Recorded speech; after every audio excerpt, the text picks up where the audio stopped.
got the picture.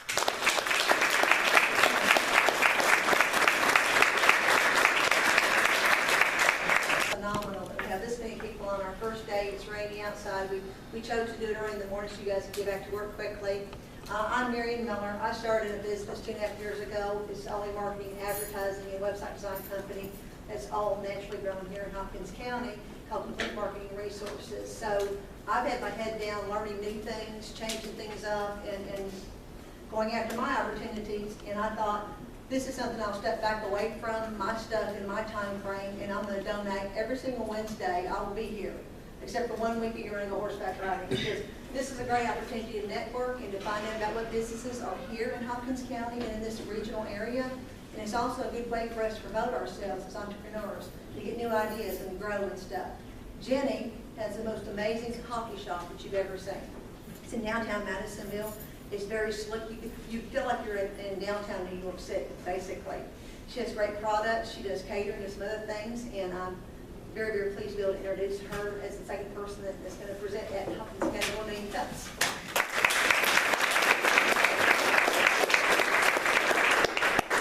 Well, I should have gotten here earlier because I was really hoping not to follow that. It's pretty impressive. I knew it would be. But as I was listening to Scott's presentation, I was thinking there's kind of a reverse parallel, if that makes sense. What he's doing is he's taking a locally grown product and he's taking it to a world market. What I'm attempting to do is take a world, things that are very common in a world outside small communities, and figure out how we can bring them to a small community so you and I can enjoy them and perhaps enhance our standard of living just a little bit. And I don't have a PowerPoint, but I do have a pen. Let's do this the old-fashioned way. First of all, this is my philosophy on the coffee business. I don't do this because I play guitar and I want to entertain my friends or hang out and have conversation. I take this very seriously. Coffee to me, I don't even like coffee that well. I mean, I've never been a big coffee drinker, but I have seen it as a means to an end. It was something that was missing in the community, and everything we do at Big City Market, our goal is to find a niche that's missing in our community and bring it in a small way so that altogether it will work in a small community environment. So if you'll just bear with me here. Okay, we've got big cities, and I'll start from the beginning as far as how I got into this. One of my favorite questions, and I always giggle a little bit when somebody asks me this, that comes into the shop, is they say, they look around, I can always tell when it's the first time out, and they look around, and their mouths drop up a little bit, most of them, and they make the purchases or we talk, and I introduce myself and invite them around the shop. What they say is, "Are you from Madison?" And I say, "Well, yes, I am. I am from Madisonville." However, I was one of those kids that escaped when I was 18 or 20 years old or whatever it was. And I spent almost 20 years in Louisville, not the biggest city in the world, but for a small town girl, it's a pretty big city. And got the opportunity through career and whatnot to see a lot of things, participate in a lot of what Big City has to offer. And when I got out of the banking business and left Louisville, I didn't really have a problem with losing the traffic. That was cool. I didn't really miss losing some, the nightlife and whatever. That was okay. I was kind of full of that anyway and tired. Didn't miss the high-paying job most of the time. But what I did miss were some businesses that I so enjoyed, and lots of people enjoyed in Louisville. Those businesses had been successful for the whole time I was there, and probably 15 plus years before I had made it to Louisville. And I will be the first to admit it, and if you don't want to complain, that's fine, but when we travel out of town, I would be willing to bet that most of you will make an effort to go to one of these businesses that I'm going to talk about. It's okay. We haven't had it locally. We all talk about wanting to buy local. But if it's not available, it's not available. So it's just some of these businesses that just make life kind of fun. And there's nothing wrong with feeling special and having fun. And so there are some main core businesses that I'm trying to go after. One, let's go for the most obvious, is the coffee house business. And it's not just about selling coffee. You can get good brew coffee in a lot of places. I'm sure they make good brew coffee at Brothers. A coffee house is more than just coffee. It's a lot more. It's an environment. It's a place to meet. It's a place to socialize. It's a place to feel special, relax, read a book. You walk in and there's just an atmosphere that makes you feel welcome and makes you want to stay.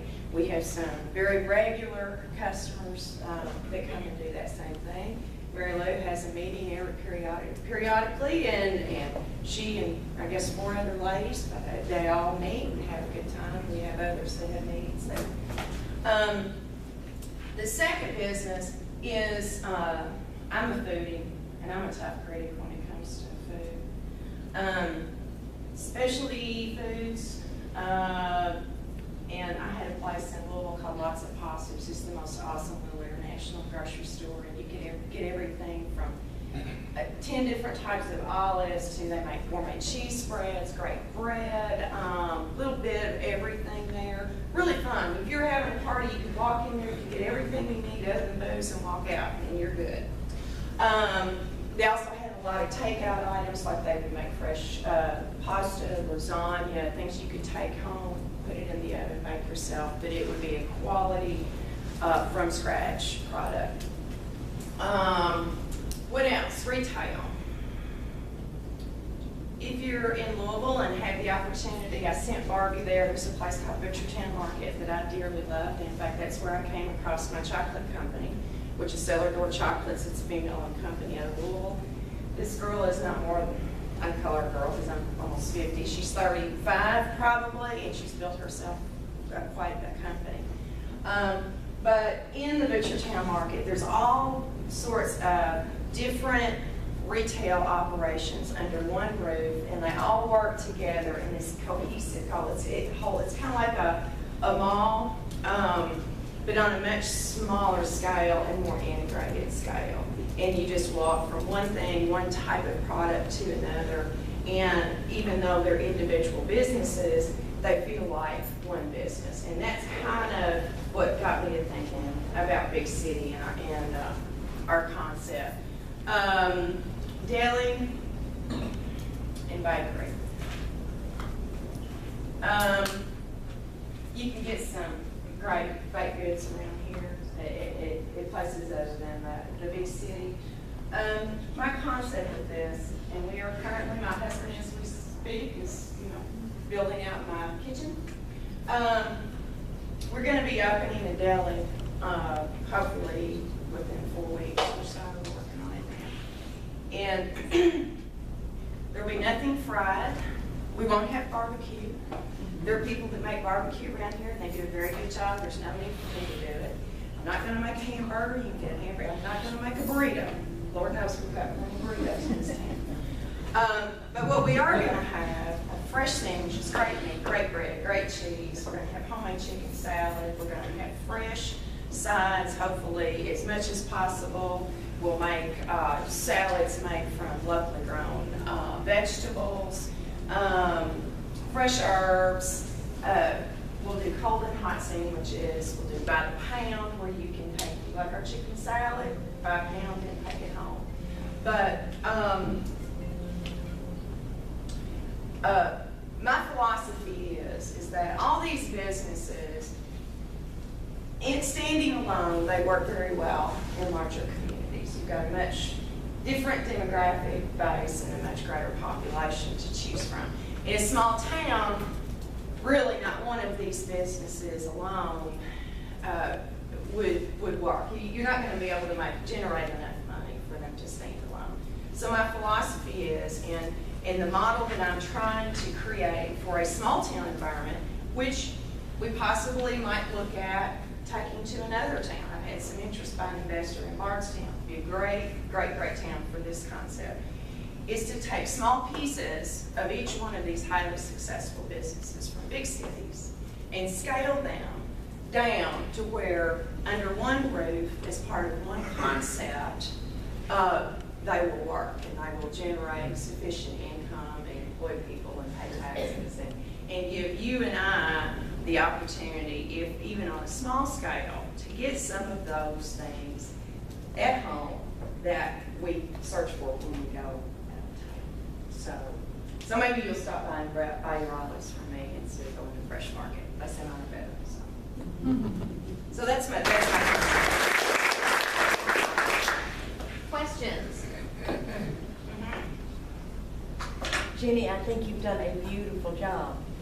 And everybody that has not been there, just to sit down with a good friend or somebody coming to town, Kentucky Monthly came to town, I took him to Big City Coffee.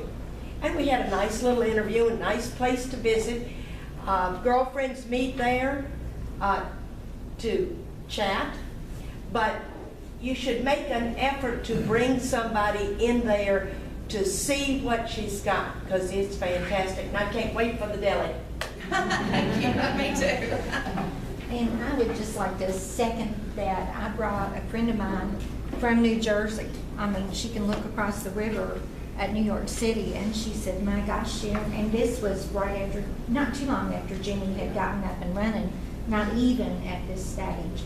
And she said, well, I would think I was at home. You know, and I think you should tell them where you are in case anybody doesn't know. Oh, we're at 23 Sixth Street. Sixth Street's a bit of a mess, and it's going to get worse, but when it gets done, it's going to be beautiful. It's going to be the envy of every small town in the universe. So, yes. Jenny, in terms of your entrepreneurial journey, first of all, what future goals do you have, and what were some of your biggest challenges as you planned and cranked up your business? Future goals, once I get all this in the right model, at some point in time, I didn't add this because this is down here. I think the other two businesses that I didn't mention were of my favorites. Was the coolest little wine shop you've ever seen. That wasn't fancy, everything was in boxes, but everything had a label and a description and a rating, and the employees were knowledgeable, and there was a bunch of different stuff that you just couldn't find anywhere else. It was always an exploration in one. The other thing, as far as future, that I would like to see is development as part of Big City of a, I hate to say lounge because that makes you think of the Holiday Inn, but not a bar, if you will, that would be perfectly suitable for you, Karen, if you have somebody from the FDIC in, you want to go have a glass of wine, have a business meeting in a nice, quiet environment. You could do that and you'd be comfortable doing that. You know, it's something, the best way I can describe it is that if Al Capone walked in the front door, it would look perfectly natural, something really cool, very big city, very Chicago. And then I mentioned, you know, if I could develop this product, I don't know that it would be suitable for franchise, but I think it certainly would be suitable for additional locations. And so there's a possibility, if I can garner enough energy and we get this rolling like it needs to roll, that we might look at doing additional locations in similar sized communities and do the same thing, that have the same missing pieces. My biggest challenges, up to this point, our business has been such that it really takes two people to run our shop, most of the time. Now, there are times a day that are traditionally slow, but with the deli, they're not going to be. So much of this will be changing. But I've been stuck between being little bitty, where a single person can run their shop, and not being quite big enough to be able to maximize my employment. So I'm hoping, and I feel confident with the deli and what we're doing and bringing on site. Like we bake. Fortunately, my family has 2-bed and breakfast, and so I have commandeered kitchens at both of those facilities. I use one. I have a girl that works for